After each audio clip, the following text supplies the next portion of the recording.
Well, this is kind of awkward for Tesla. A software engineer in Poland did something quite remarkable in his own garage. The hardware upgrade that Tesla says is, well, they've spent years telling millions of their customers is too difficult to deliver. He did this himself. His name is Mikhail Kapinski. Some of you will know him as the guy behind the Tesla Android project that hacked Apple CarPlay into Teslas. And he's just completed the first known DIY retrofit of Tesla's Hardware 4 self-driving computer into a Hardware 3 car, his own 2022 Model 3. So his Tesla Model 3 now is running Hardware 4. And quick recap on why this actually is a big deal.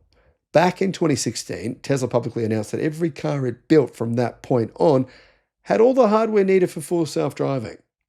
Customers paid up to 15,000, not everyone, but some did, 15,000 US dollars for the full self-driving hardware package on that promise.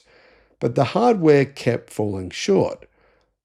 Hardware 1 obviously wasn't enough, Hardware 2, then Hardware 3, and Tesla now says that Hardware 4 is the level required, while already talking about Hardware 5, as in AI5 and AI6 chips beyond that.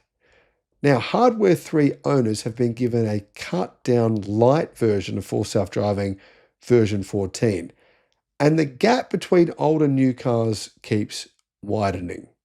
On the Electric Viking website, I'll put a link in the description below. We have more articles about electric cars and battery technology than any other website that I'm aware of in the world. So check that out. Link is in the description. And there you'll find our videos and analysis and articles about everything going on in the EV world. Tesla's position has been that upgrading Hardware 3 cars to Hardware 4 is just too genuinely difficult. It's not just a computer swap like old Hardware 2 to Hardware 3 upgrade was, because Hardware 4 uses different higher resolution cameras. Elon Musk even floated building dedicated micro factories in major cities just to handle retrofits for the millions of affected cars. That was back in April this year. We've heard nothing since then. Enter Kapinski. He pulled a genuine Hardware 4 computer out of a wrecked Tesla Model Y, dropped it into his Tesla Model 3, did what he called some light ECU hacking on, so the new board could talk to the older car systems, and, well, here's the clever bit, used custom adapters to connect the existing camera wiring instead of ripping new cables through the whole cabin. His words, epoxy, zip ties, and YOLO. The car is driving. The first Hardware 4 camera is live on screen.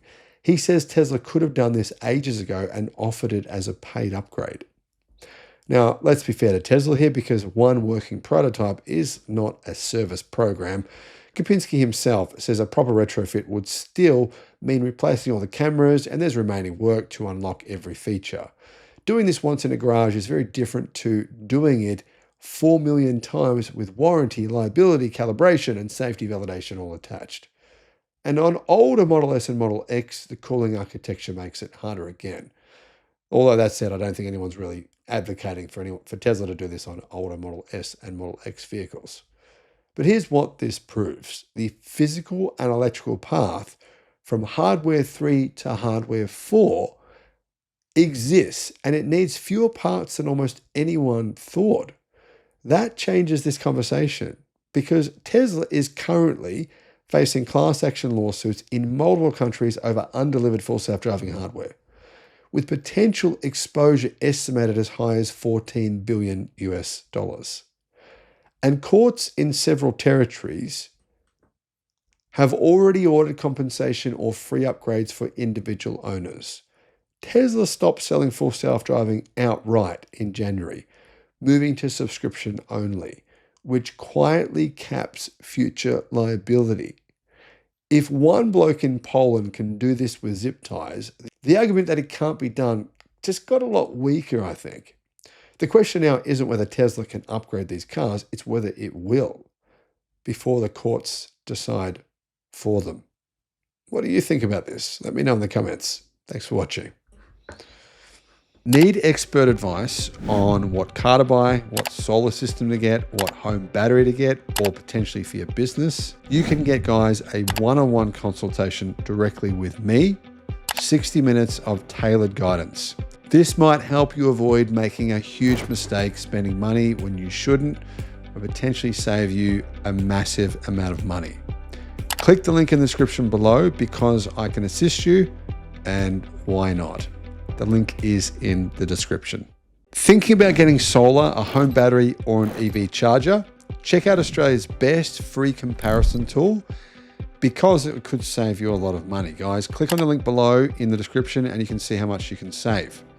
Alternatively, give Resync a call. They are the guys who installed my battery and my home solar. I'll put a link to them as well in the description.